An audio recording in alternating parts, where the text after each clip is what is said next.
disponibilizaremos o áudio como podcast e o vídeo da apresentação desse debate de hoje ele será disponibilizado nas páginas do programa, né? Vamos deixar na internet para quem quiser ouvir e rever esse material depois. Então, sim, outra coisa. Nós temos aí, vocês verão nos controles de vocês alguns comandos, né? Na hora de falar, vocês verão que há a possibilidade de levantar a mão. Vocês clicam lá no botão, vai aparecer uma mãozinha azul na tela de vocês. Nós vamos dar voz às perguntas por ordem de pedido. E nós temos a possibilidade também de reagir, se alguém quiser interagir. O programa permite, aí na parte de reações, vocês estão vendo aí na parte esquerda da tela, onde eu vou falando, há a possibilidade de reagir à fala do nosso participante. Então, acredito que é isso. Mais uma vez, professor Lavo, muito obrigado. Obrigado pela sua presença. Obrigado por estar aqui conosco. Por favor, a palavra é sua.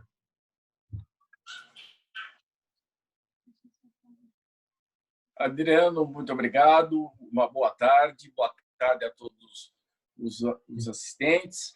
Agradeço pelo convite e pela oportunidade de podermos trocar experiências e falar um pouco sobre o que está ocorrendo. Uma situação inusitada, não diria no mundo nos últimos 50 anos, seguramente o fato mais inusitado anterior ao Covid-19 foi a Segunda Guerra Mundial, mas em termos de uma pandemia tivemos o Ebola, mas nada semelhante a esse evento que está atingindo 142 a 160 países em todo o mundo.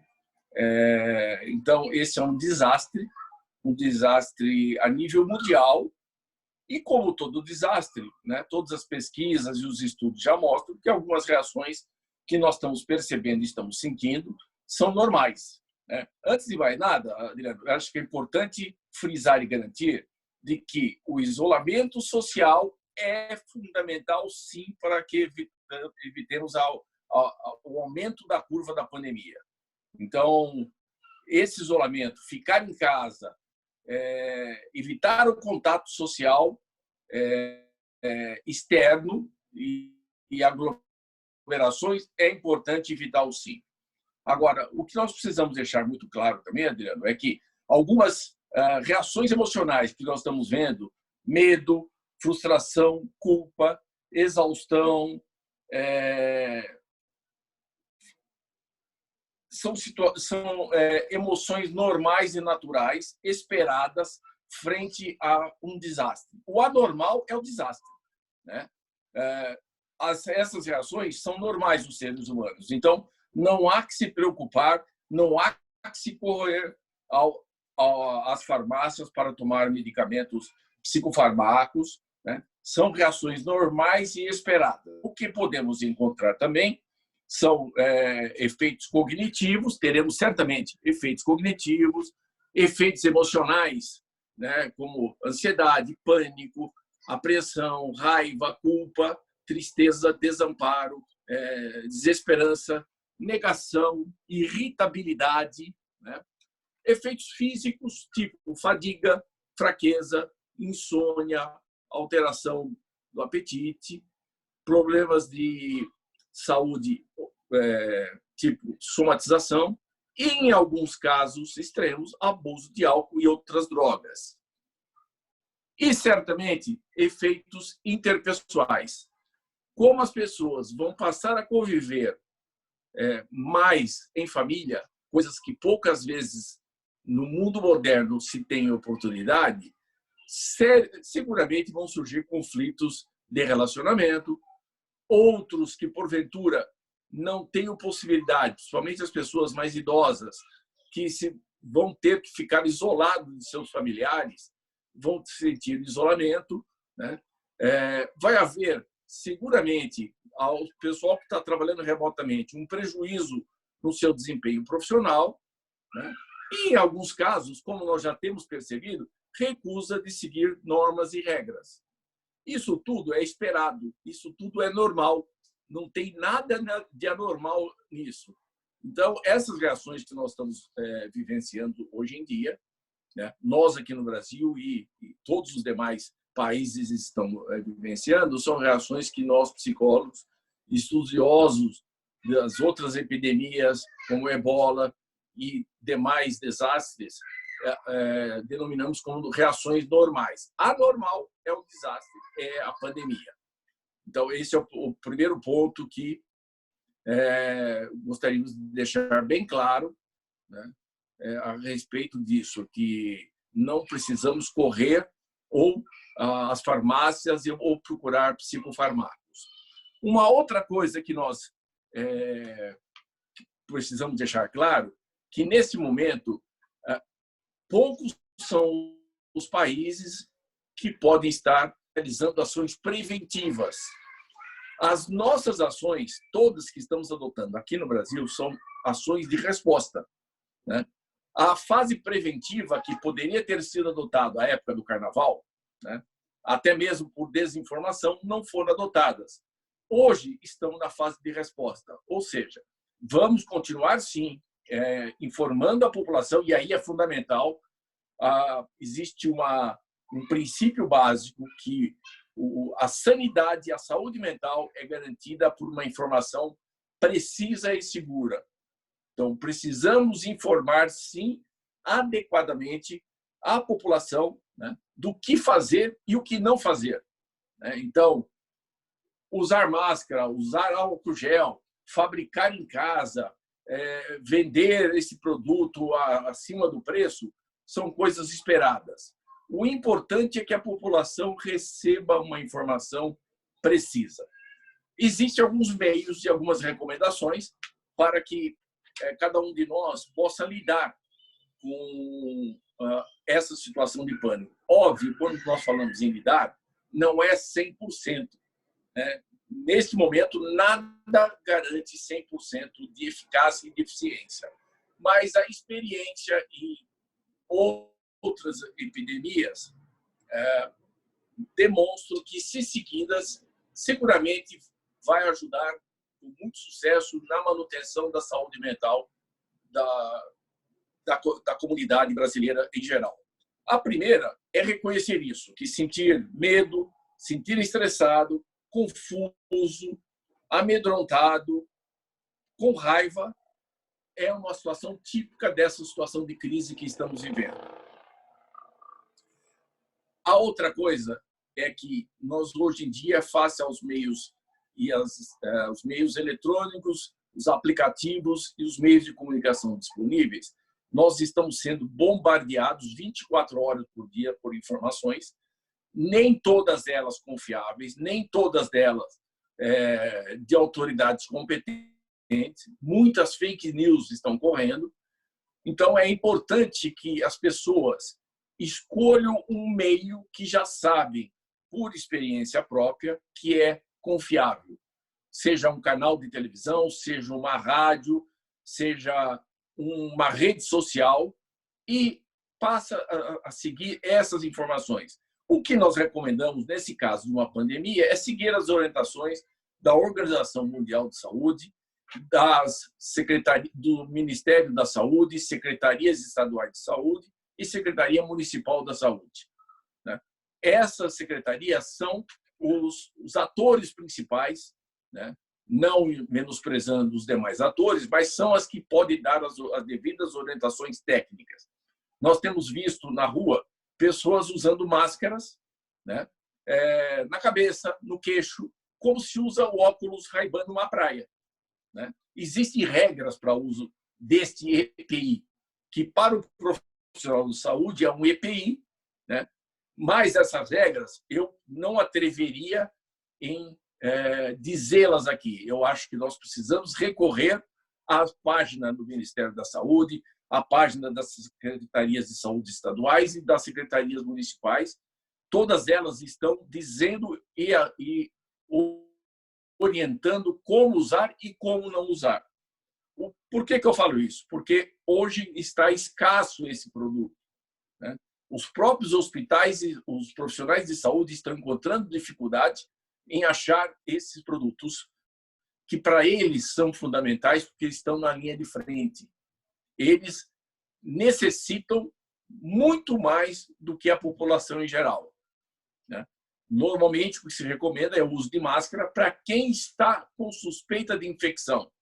A máscara não é de proteção, né? Então, andar na rua usando máscara não é sinal de proteção, mas eu oriento que siga as orientações dos órgãos de saúde.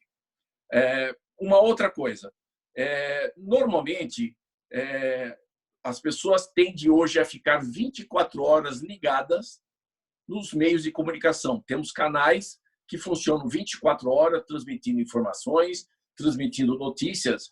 E o que a gente recomenda? Não façam isso, não fiquem 24 horas ouvindo notícias, porque vão acabar ouvindo conflitos, pessoas desdizendo o que foi dito, pessoas negando o que foi afirmado por autoridades, e isto vai causar um aumento da angústia e da ansiedade das pessoas. Uma recomendação prática, né, que é muito utilizada e serve nessas horas, assim, todos nós temos experiência de situações em casa em que nós utilizamos para relaxar, seja assistindo uma série, seja praticando algum exercício físico, seja jogando algum jogo de grupo, jogo de lazer, usar essas habilidades que nós já temos no nosso dia a dia, né, para, em casa, né, nesse isolamento social em que estamos, utilizar para desestressarmos. Uma outra coisa fundamental e importante é a prática da atividade física, né? O exercício físico, não necessariamente aquele de correr na rua, de pedalar na rua, de nadar na piscina do clube, pode ser feito em casa. É muito comum hoje as grandes empresas utilizar a prática dos exercícios laborais. Isso também nós podemos transferir para as nossas residências e utilizar tudo o que é possível na casa, material de limpeza, cadeiras, bancos, almofadas, para praticarmos exercício físico. Isso é um importante meio de desestressar essa situação e desfocar esse momento de preocupação com a pandemia. E, finalmente, né, já que vamos ficar mais em casa, temos muito mais acesso a álcool, né, a medicações e ao tabaco, né? Ao contrário do que se pensa, o álcool, a medicação e esses outros instrumentos que são, entre aspas, aliviadores de tensão, ao contrário, irão ajudar a aumentar a insônia, a aumentar a inapetência e aumentar o estresse. Essas 6 recomendações têm sido distribuídas pelos principais centros de saúde mental, né, em todo o mundo. Para os profissionais psicólogos que estão nos assistindo, existem alguns órgãos que são referências em saúde mental que pode e deve ser consultado, né? A Organização Mundial da Saúde, a Organização das Nações Unidas tem uma agência para gestão e risco de desastre, né? A Federação Internacional da Cruz Vermelha tem um centro de saúde mental e suporte psicossocial, e certamente em cada estado existe uma Cruz Vermelha, existe o Médicos Sem Fronteiras, existem instituições que podem ser acessadas para nos ajudar no que se refere à saúde mental, que neste momento é tão importante quanto a física, né? Quando pedimos isolamento, quando pedimos para usar máscara, quando pedimos para evitar exercícios físicos em locais aglomerados, a princípio nós estamos pensando na parte física. Simultaneamente, devemos dar igual importância à saúde mental, porque sem a saúde mental, a saúde física vai causar uma baixa imunidade e uma facilidade, uma queda na saúde física. Então, basicamente, são essas as principais recomendações. No que se refere a dois grupos específicos, primeiro, o grupo de idosos. Esse, sem dúvida, todas as pesquisas, todos os países que estão enfrentando problemas estão enfrentando mortalidade nessa faixa etária. Então, não há por que não se considerar as orientações para se preservar as pessoas acima de 60 anos. Dentre elas, em especial, as pessoas que possuem doenças respiratórias, cardíacas e diabetes. Essas pessoas são grupo de risco, sim. Não significa que vão estar mais propensas a adquirir o Covid-19, mas são aquelas que devem se preocupar muito mais.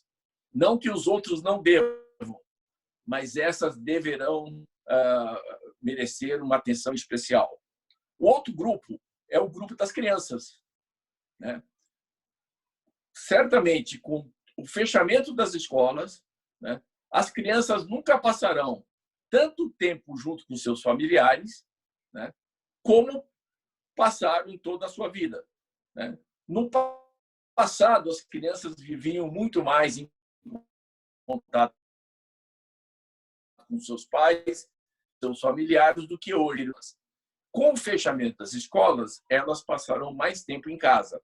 Então, precisamos ter uma atenção especial para a violência, o abuso, né? E, sobretudo, que é o que nos preocupa, a informação correta, que deve ser passado devidamente e adequadamente para as crianças.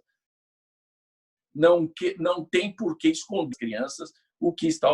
Elas precisam sim ter informações e ser conscientizadas de como se proteger e como ajudar a proteger a família.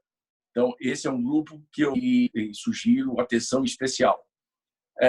Além disso, o próprio Conselho Regional de Psicologia, o Conselho Federal e os psicólogos espontaneamente estão se organizando em grupos para atendimentos remotos de pessoas que venham a necessitar, face a problemas pré-existentes, ou ao manejo de essas emoções que, como eu disse, são normais, mas que podem e devem ser manejadas previamente.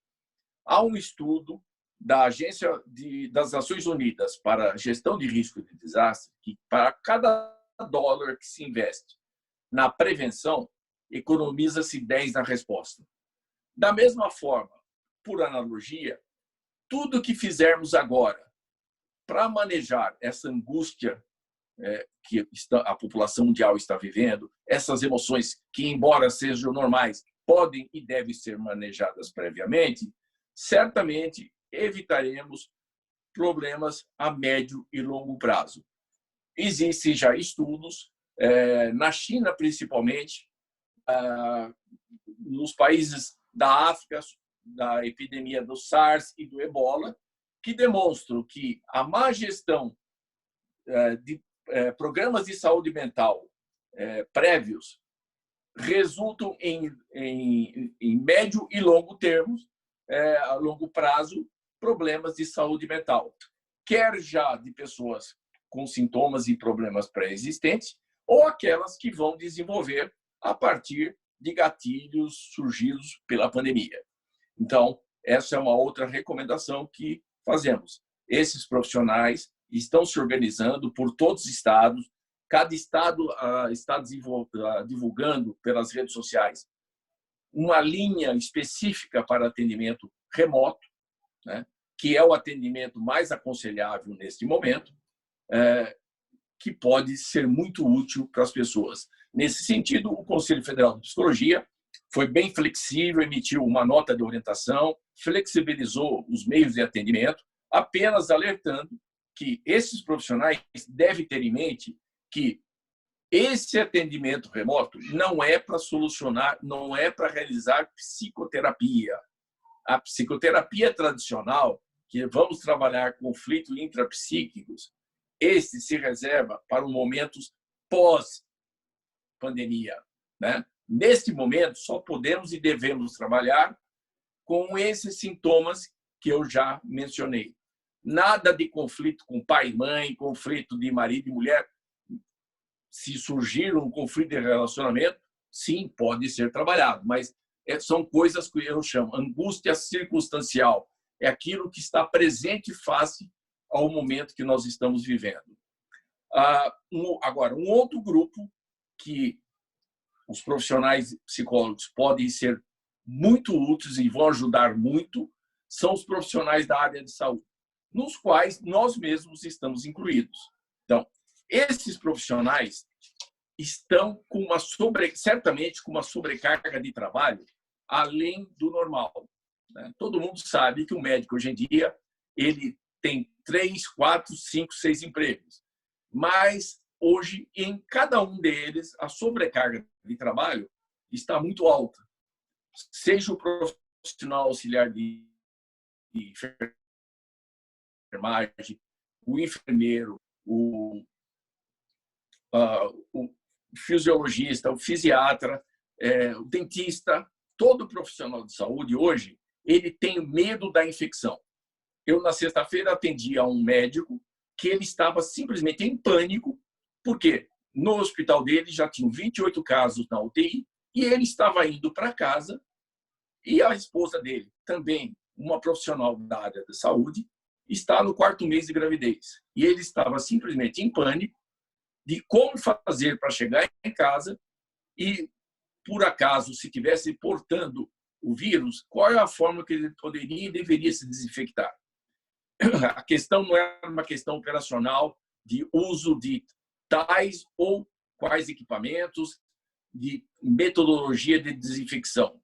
Ao contrário, era o pânico que esse profissional estava, de forma a evitar o contágio da esposa e do bebê em gestação. A outra coisa que nós temos notado que esses profissionais estão enfrentando um problema sério é o medo de se tornarem veículos de infecção para os seus próprios familiares. Esta é uma questão que é o caso específico desse médico, que é muito alta nesses profissionais.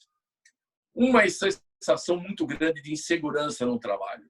Nós estamos sabendo que está faltando equipamentos, não só equipamentos respiratórios, mas temos informação de que em muitos hospitais máscaras estão sendo desviadas para envio à família, produtos de insumos médicos estão em falta pelo excesso de demanda e a indústria não está conseguindo, segundo os fornecedores, suprir essa demanda. Então, vem uma sensação de insegurança muito grande, vem uma culpa muito grande para conciliar o papel profissional com as exigências de seus familiares. Muitos familiares muitos médicos, enfermeiros e demais profissionais da área da saúde estão sendo concitados pelos seus familiares a abandonar os seus serviços. Nós já sabemos o problema que está havendo com os demais trabalhadores, que estão com uma insegurança face à suspensão dos trabalhos, suspensão das atividades econômicas e a toda a problemática a incerteza que vai gerar a situação econômica do país. Esses profissionais também estão sendo cobrados, além de tudo isso, pelos familiares, abandonar os seus postos de serviço com medo de serem infectados. Esse é um problema claro que eles estão encontrando. Exaustão física, né? É inimaginável o profissional de saúde trabalhando sobre essas condições, face às características da saúde pública brasileira, do SUAS, do SUS, dos CREAS e dos CRAPs, que esse pessoal não esteja com exaustão física. Seguramente, já cada um de nós conhece alguns inúmeros profissionais que já estão exaustos fisicamente.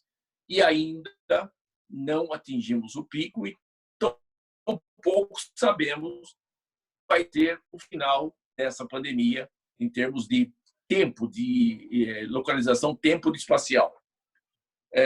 Esse pessoal, muitas vezes, estão trabalhando anestesiado, e aí aspas, né, pela sobrecarga emocional, né? Nós, profissionais da área da saúde, não temos um botão para apertarmos e esquecermos que somos seres humanos. Então, durante o nosso trabalho, até que alguns, né, diria por volta de 25% a 30%, não mais que isso, conseguem desempenhar bem seu papel profissional, mas, ao terminar o seu papel, todas essas emoções contidas vão vir a rebote. E isso vai ser sentido e vai ser vivenciado pela própria família, né? Ou quando esse profissional chegar em casa. Aí podemos ter também com o profissional de saúde aquele problema que citamos anteriormente, que é o problema de conflitos de relacionamento. Uma outra dificuldade que esses profissionais vão ter é a dificuldade em gerir o mal-estar psicológico dos seus pacientes.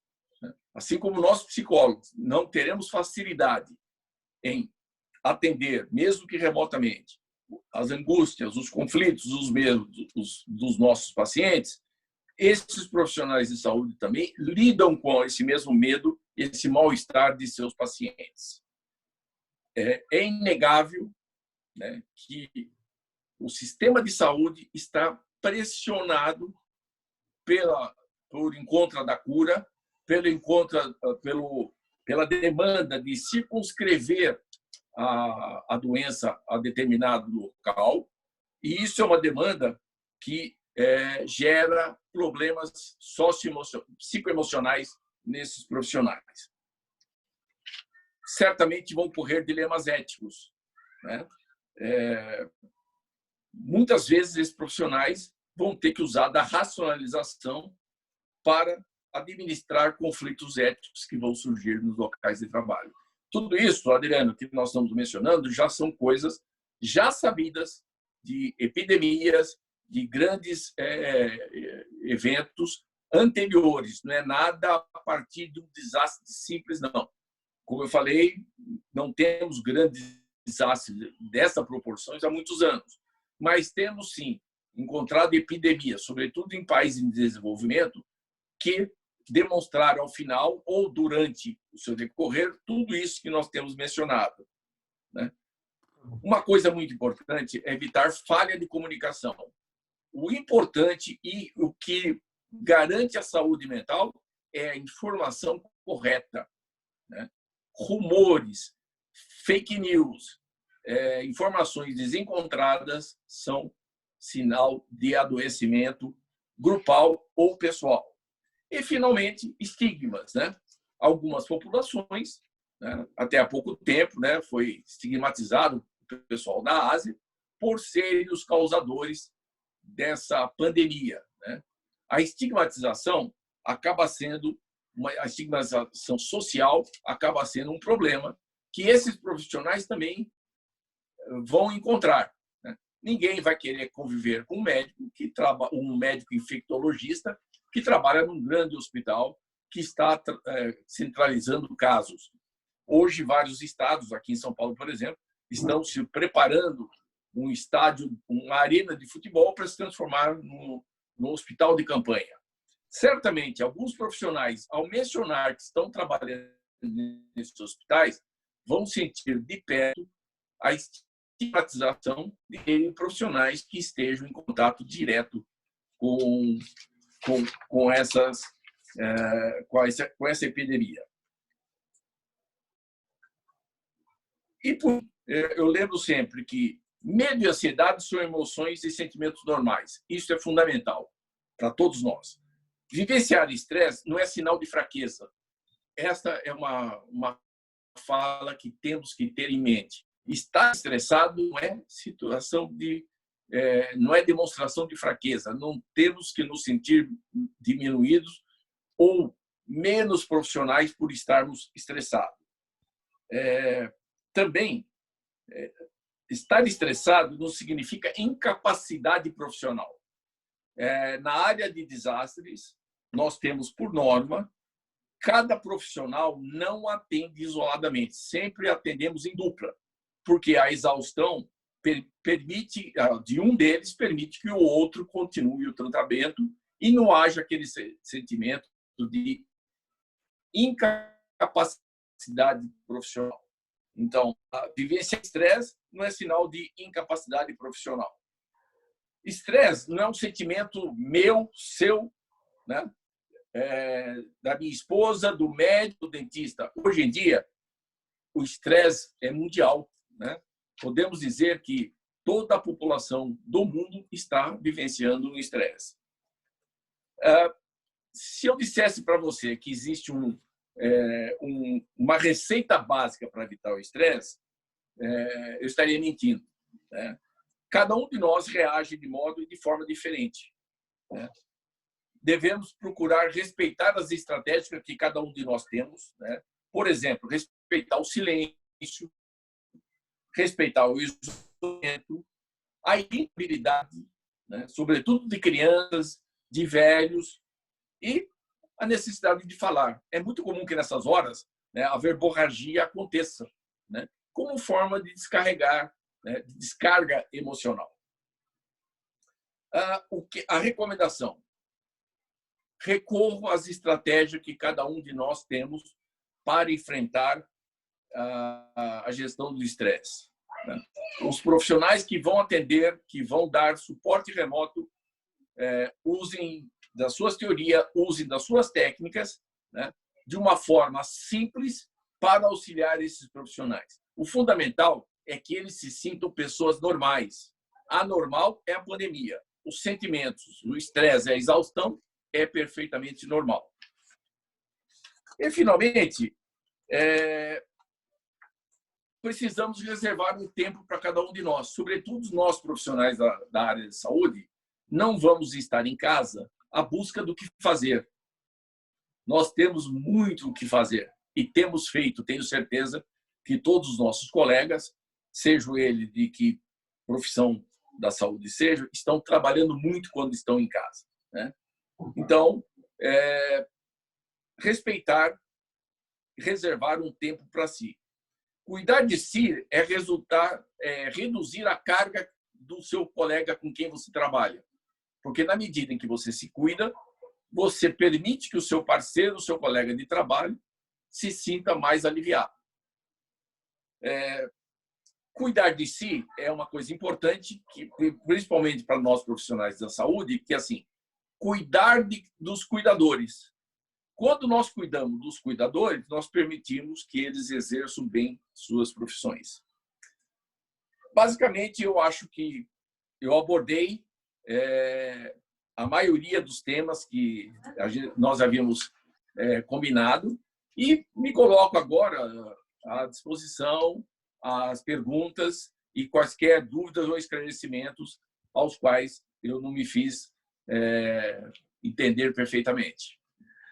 Muito obrigado, Coronel Olavo, pela sua apresentação. Antes de abrir a palavra para as perguntas, abrir os microfones para as perguntas, gostaria de lembrar a todos que nós estamos gravando essa fala, esse vídeo será disponibilizado depois para quem quiser ouvir. Esse é o primeiro debate, é o primeiro bate-papo promovido aqui pelo Programa de Pós-Graduação em Psicologia da Universidade Federal da Bahia, com Olavo Santana Filho, que é um dos maiores especialistas do país na área de emergências e desastres. Mas, antes de abrir, eu queria fazer duas perguntas. O senhor falou que uma das nossas preocupações é dar informação às crianças. Então, queria lhe perguntar como, numa situação de estresse como essa, quais são os cuidados ou quais são as recomendações em como dar informação à criança. E a segunda é fruto da nossa conversa ontem, quando o senhor fala da atuação dos profissionais de psicologia, que a gente tem visto aí uma série de iniciativas voluntaristas, todo mundo querendo ajudar e abrir linha de suporte, não suporte. Então, efetivamente, se eu não tenho preparo, mas eu vou me lançar no empreitada, eu ajudo ou eu posso atrapalhar? O que é que o senhor acha? Essas duas perguntas. Não estar preparado é sinal de que eu não posso e nem devo oferecer ajuda. Pior do que não ajudar é ajudar inadequadamente. Esse é um tipo de ajuda que, nesse momento, infelizmente, nos nossos cursos de graduação e pós-graduação, tem pouco sido abordado. É um atuar diferente da clínica que nós aprendemos na escola, das universidades, é diferente da área organizacional que aprendemos na universidade, da área educacional, enfim, é um tipo de atendimento que é chamado atendimento em crise, emergência e desastres. Primeiro que foi liberado pelo CFP atender remotamente, de modo a evitar o face-to-face, que pode facilitar o contágio. Sem dúvida, a tecnologia hoje facilita isso e muito. Agora há pouco estava conversando com uma colega que estava atendendo a um brasileiro que está na China. Mas devemos ter em mente que temos que trabalhar com aqui e agora. Não vamos fazer psicoterapia por meio remoto. Não é o momento para se fazer psicoterapia tradicional. Qualquer que seja a linha. Qualquer que seja a linha de trabalho, este não é o momento. O momento agora é para se trabalhar com o que nós chamamos de angústia circunstancial. Aquilo que está preocupando a pessoa no momento, que é, em geral, o medo da morte, o medo de ser infectado, o medo de infectar, o medo do amanhã, o medo da perda do serviço. Então, reafirmo, Adriano, pior do que não auxiliar é auxiliar de forma inadequada. Eu acho que é muito bacana, muito importante o voluntarismo dos profissionais psicólogos. Sentimos isso em Brumadinho. Isso já foi sentido e nos foi relatado por quem esteve no Haiti. E, se não tomarmos cuidado, acaba sendo um desastre dentro do desastre. Nesse caso, um desastre dentro dessa pandemia. Não basta ser psicólogo, ter um smartphone, ter um Skype ou um Zoom para que eu possa manter contato, estabelecer um vínculo de trabalho com uma pessoa que está angustiada, que está com medo, que está com dificuldade de relacionamento, que está sentindo o isolamento. Eu preciso saber lidar com essas situações. Então, isso eu torno a reprisar que é isso. Mais importante do que não ajudar é ajudar de forma inadequada. Na questão da criança, é importante se informar a criança, óbvio que por meio simples, existem já disponíveis na internet diversos materiais para criança. Um deles que eu cito é do INEM, INEM, que é o equivalente ao SUS brasileiro, mas é de Portugal, que eles prepararam um folder, um flyer simples em português para como tratar do tema com crianças. Obviamente, temos também nos assistindo muitos profissionais que trabalham com crianças e sabem como comunicar isso para a criança. Então, assim, eles precisam ser informados, sim. Não deve ser escondido deles essa pandemia. Apenas deve ser informado adequadamente.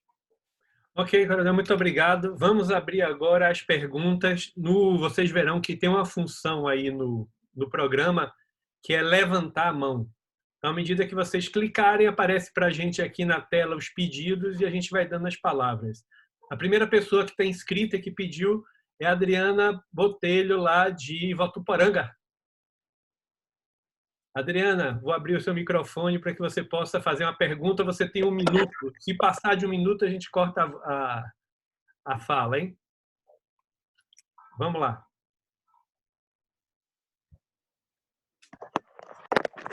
Pode falar que a gente está te ouvindo, Adriana. Travado aqui, está me ouvindo? Estamos. Ah, tá. Não, é porque não travou.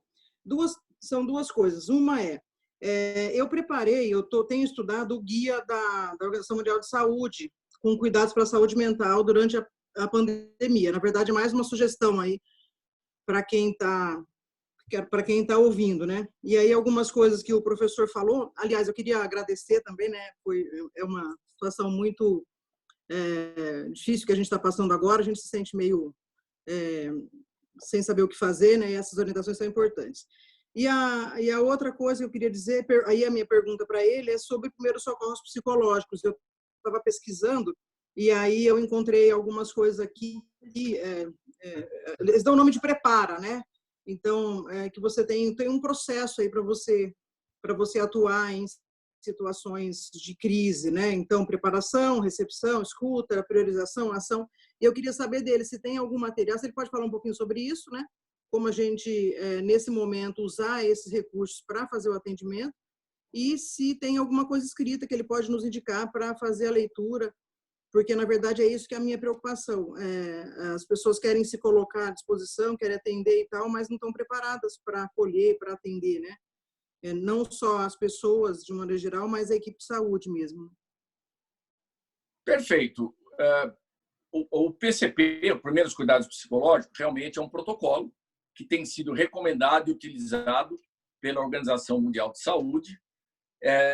Existem duas publicações recentes, ambas de março deste ano, que podem ser pesquisadas.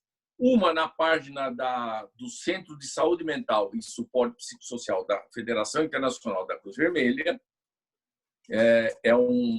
Saúde mental e suporte psicossocial para colaboradores, voluntários e comunidade. Nele tem um passo a passo, um protocolo de primeiros cuidados psicológicos que é adotado pela Cruz Vermelha a nível internacional. E todas essas referências são baseadas em evidências, ou seja, se aplicadas e seguidas, são válidas em todas as regiões do mundo. Uma outra publicação também recente saiu essa semana, na segunda-feira, a sigla é IASC, Interagency Standing Committee. É um guia preliminar em português, né, de como lidar com os aspectos psicossociais e saúde mental referentes ao surto do Covid-19. Ambos estão disponíveis. Se vocês jogarem no Google, vocês vão encontrar. Uma é da IASC, a sigla dessa agência, e a outra é do Centro de Saúde Mental e Suporte Psicossocial da Cruz Vermelha. Esse da Cruz Vermelha, o material está em inglês, né? Mas tem também em espanhol, que também é a língua básica da ONU. Então, tem os passo a passo, a metodologia, o protocolo a ser seguido. Então, eu citaria como referência essas duas publicações, que efetivamente podem auxiliar os profissionais da área de saúde. A única coisa que eu recomendo é que não use o chamado e o famoso debriefing, porque este tem veto da Organização Mundial de Saúde. Então, quem aprendeu o debriefing, quem sabe usar, não use, porque é vetado pela Organização Mundial da Saúde. É não recomendado, não diria que é vetado, é não recomendado. Mas eu recomendo essas duas publicações que estão disponíveis aí na internet. Minha gente, nós vamos disponibilizar esse material que está sendo indicado, vamos pegar essas referências com o professor Olavo e deixar disponível para vocês depois. Não ficou claro? Quem quiser participar, vocês vão aí embaixo no botão Participantes, clique em Participantes, vai abrir do lado direito da tela um chat, e aí tem um botão Levantar a Mão. E aí vocês vão clicando, nós vamos chamando. Pela ordem, Rayana.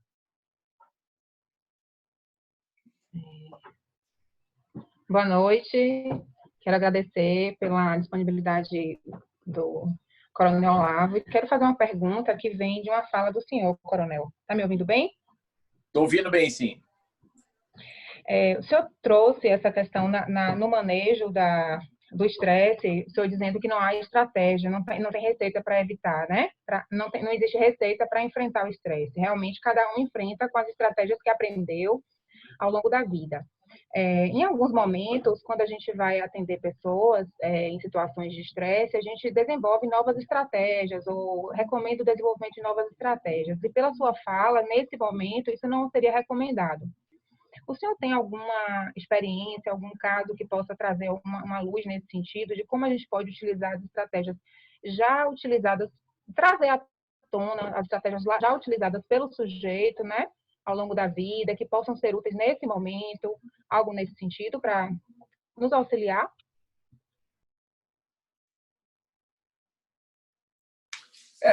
Nesse sentido, a nossa recomendação é que não façam coisas que já não foram feitas, né? Mas utilizem, sim, experiências anteriores. Então, atividade física, respiração, yoga, práticas alternativas, né, de meditação, tudo isso que já se tem como experiência, como se tem como prática, são úteis nesse momento, sobretudo quando estamos em isolamento social em casa.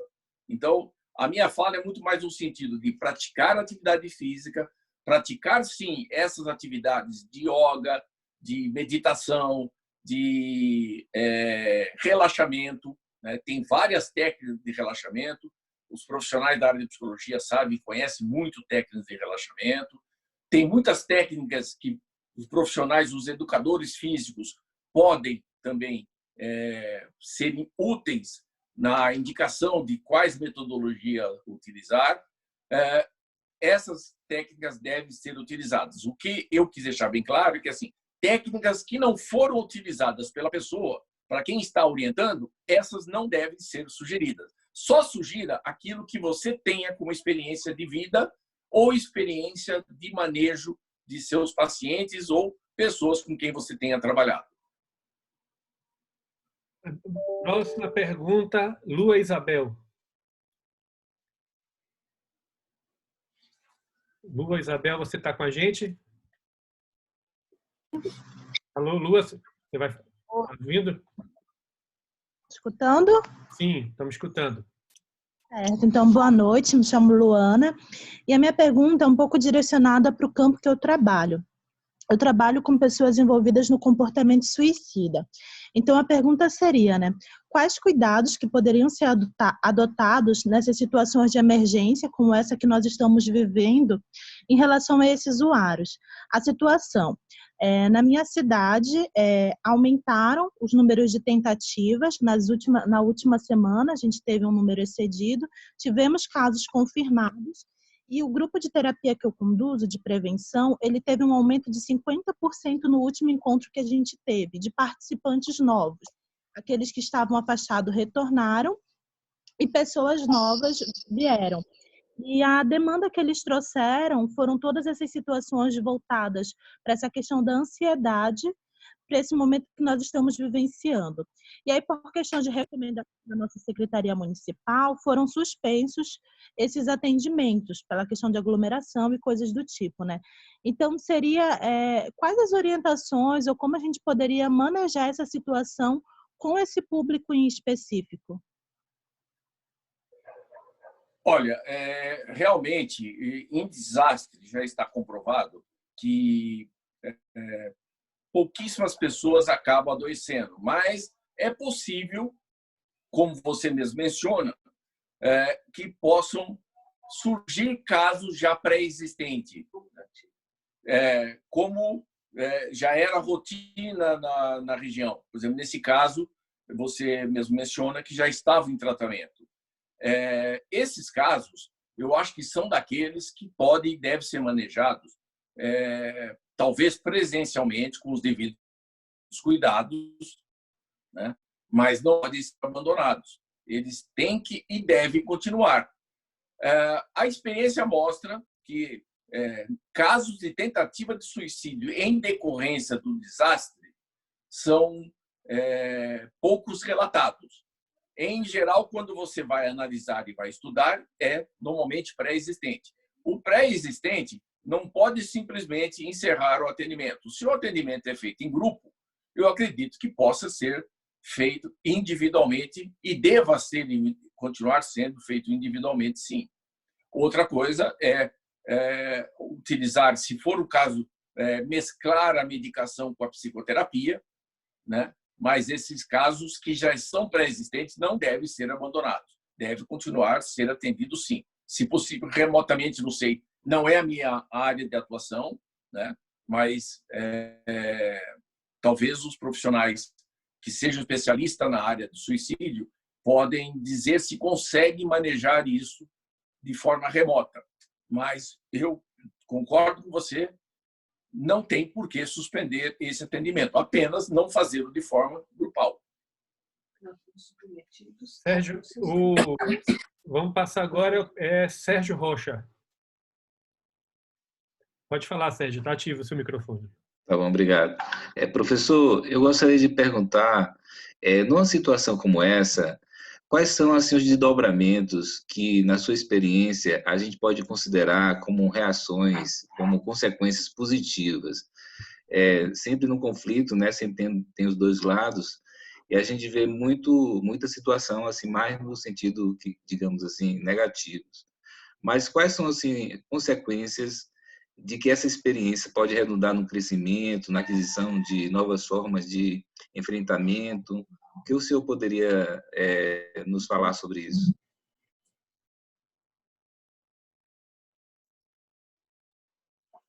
Olha, embora a sua pergunta tenha chegado meio recortada, nem todo estresse é ruim, né? Nem todo estresse é mal para a pessoa. Hoje tem se falado muito em que situações adversas colaboram e estimulam a pessoa a desenvolver sua própria resiliência, né? Então, nem todo estresse é ruim. As pessoas podem adotar, sim, estratégia de manejo do estresse que podem vir a melhorar a situação dessas pessoas. Não é um fato comum. O que a gente pode dizer com certeza é que, assim,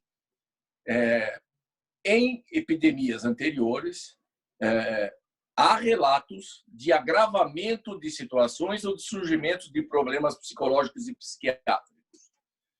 Mas é um número, um percentual que não é um percentual grande. A grande maioria acaba se recuperando bem, ainda mais com essa possibilidade de ajuda e de engajamento que nós estamos tendo dos nossos colegas psicólogos. Então, essa situação, todo mundo vai passar por ela e vai adoecer? Não, não vai adoecer. Fisicamente, nem todos pegarão, e mentalmente, alguns com essas técnicas que usarão em casa, usarão com o apoio dos profissionais psicólogos remotamente, passarão por essa crise e sairão fortalecidos pela própria resiliência. Terão sua resiliência aumentada ou desenvolverão a sua própria resiliência. Agora, certamente, uma parte dessa população vai ter um rebote, que nós chamamos, pelas próprias pesquisas anteriores, inclusive uma pesquisa da China, na época do SARS, que é a síndrome da respiratória aguda, que ocorreu em 2003 e até hoje ainda tem pessoas com problemas psicológicos e psiquiátricos. Agora, passamos a palavra para a Ed Cristina. Não estou conseguindo ativar seu microfone. Agora, vai. Acho que agora foi. Bom, boa noite. Obrigada, professor, pelos esclarecimentos.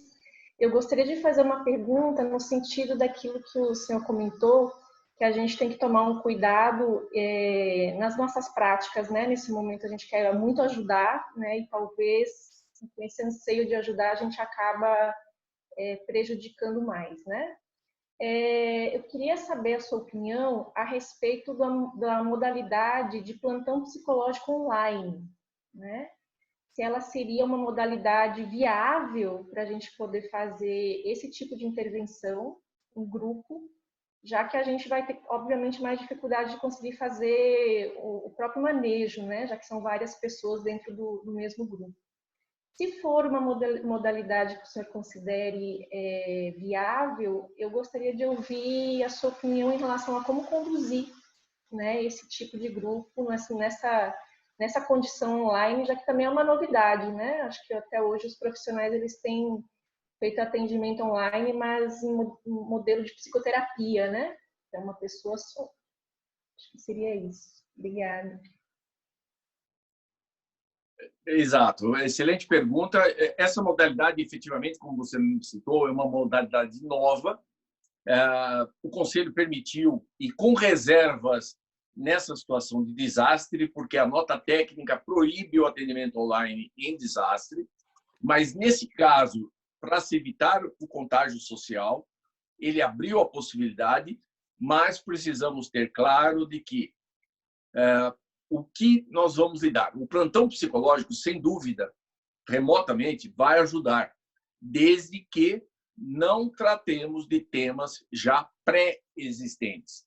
Esses temas, as pessoas deverão ser orientadas a procurar ajuda assim que possível, assim que sairmos do isolamento social, que procure o CRAPS, que procure o CREAS, procure o seu terapeuta. E, nesse momento, eu acho que tem que se trabalhar as questões que estão afligindo a população neste momento.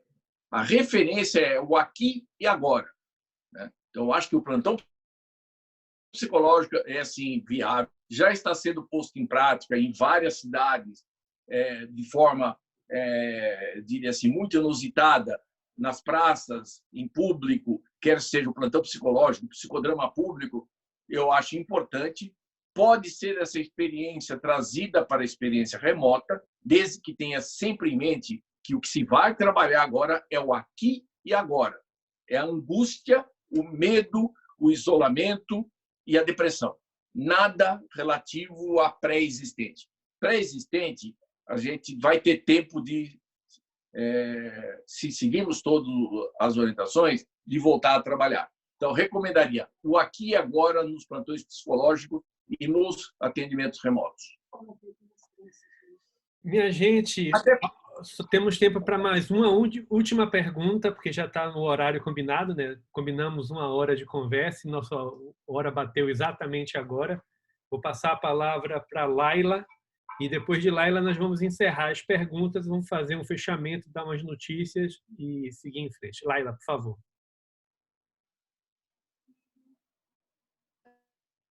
Coronel Olavo, que você pudesse falar um pouquinho, considerando toda a sua experiência com eventos anteriores de emergências de características, digamos, mais particular desse momento que a gente está vivendo, da Covid-19.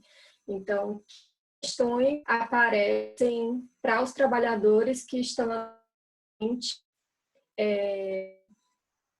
a pandemia, que não teram, por exemplo, em outras ocasiões em que atuou, como o caso de Brumadinho, por exemplo. Desculpa, o seu áudio chegou totalmente intercortado. Você poderia repetir, por gentileza, que eu não consegui entender a totalidade. Problemas. Considerando a sua experiência com outras situações desastres, gostaria que é algo mais situação atual da Covid-19. Na linha de gente, atuaram tem de diferente das que estão atuando na frente agora. Laila, chegou cortado, mas deixa eu ver se eu entendi. Você está querendo saber, frente à experiência que o Coronel Olavo tem com emergências e desastres, em que medida essa pandemia atual se diferencia das anteriores, é isso? Mas focando especialmente em relação à lá na linha, porque os bombeiros em um processo essa questão por de atuação, né? Os trabalhadores e etc. Acho que seu áudio está ruim, mas pelo que eu entendi é isso, como essa pandemia se diferencia das demais, com foco principalmente nas equipes de trabalho, como trabalhar isso? Exatamente. Pronto. No que essa epidemia, o que essa emergência tem de diferente e como é que isso impacta nas equipes de trabalho? Bom, primeiro que não há precedente, né, nos últimos 60 e poucos anos de uma pandemia a nível mundial desse tamanho. As últimas foram o Ebola, o SARS na China e o da AIDS.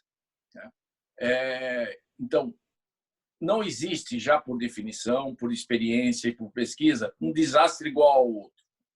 Existem, sim, situações que são características de qualquer desastre.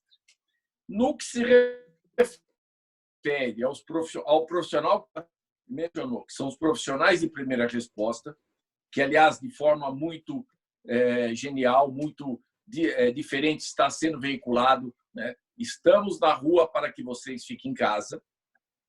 Efetivamente, esses profissionais de primeira resposta merecem e devem ter, sim, um suporte diferenciado. Primeiro, que já deve ser uma rotina de suas agências.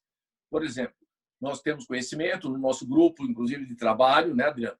Temos profissionais de diversas organizações, sobretudo do Corpo de Bombeiros, de Polícia Militar, que já fazem esse trabalho no dia a dia. Então, o importante é que esse trabalho seja feito no dia a dia, porque, nesse momento, eles estão com um acúmulo de trabalho e uma exaustão. Então, é fundamental que todo profissional de primeira resposta mereça uma atenção especial frente a essa epidemia. Porque, primeiro, eles são compulsoriamente obrigados a se apresentar em seus locais de trabalho. Seja o bombeiro, policial, paramédico, os pessoal do SAMU, pessoal do GRAU, qualquer o nome que tenha, os grupos de resgate. Então, esse pessoal precisa já ter como rotina um atendimento de suporte psicossocial, como a gente diz. Nesse caso específico dessa pandemia, eu sugeriria o que nós utilizamos, o que foi utilizado pelo pessoal lá em Brumadinho. No final de cada turno de serviço, que se faça uma atividade que nós denominamos de descompressão.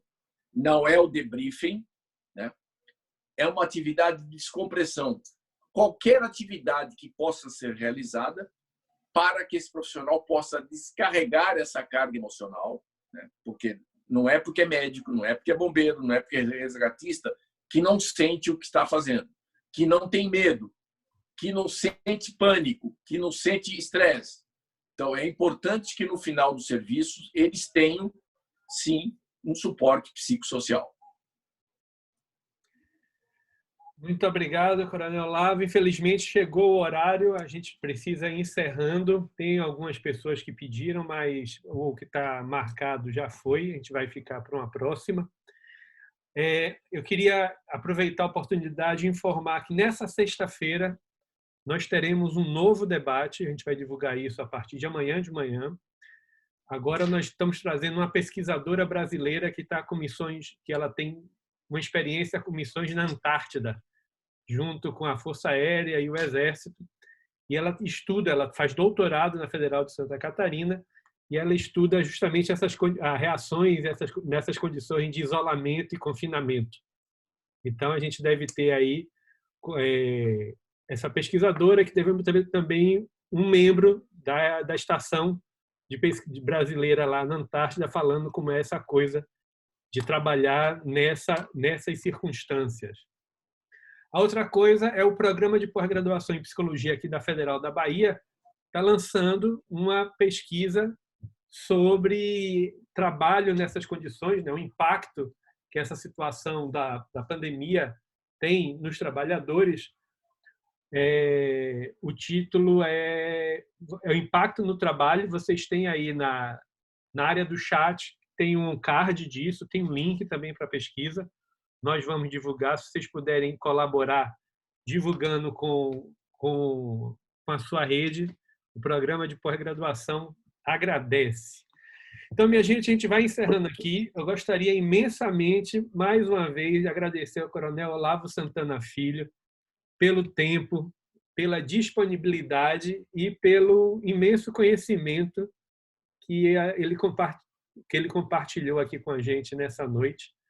Para mim, é extremamente gratificante ouvir um profissional com experiência na área e uma experiência bastante específica, né, de coisas que nós normalmente, como já foi pontuado várias vezes, não estamos preparados. E informação e conhecimento é o que a gente mais precisa nesse momento. Então, Coronel Olavo, muitíssimo obrigado pela sua presença, pelas suas palavras, pelo seu tempo. Nós agradecemos imensamente a sua participação. Obrigado, Adriano. Estamos à disposição. E, por favor, nos envie o link da sua pesquisa aí da universidade, que divulgaremos, teremos o máximo prazer de divulgar nas nossas redes sociais. Uma boa noite a todos e muito obrigado pela oportunidade. Boa noite, minha gente. A partir de amanhã, o áudio puro em forma de podcast e o áudio e o vídeo estarão disponíveis para quem quiser ouvir, revisar. Nós vamos coletar esse material que as pessoas estão indicando, as referências do Coronel Olavo, que ele passou, para disponibilizar para vocês também, para a gente seguir aí se informando, pesquisando e atuando da melhor forma possível. Então, a vocês todos, uma boa noite e muito obrigado pela presença e pela participação. Boa noite, obrigado.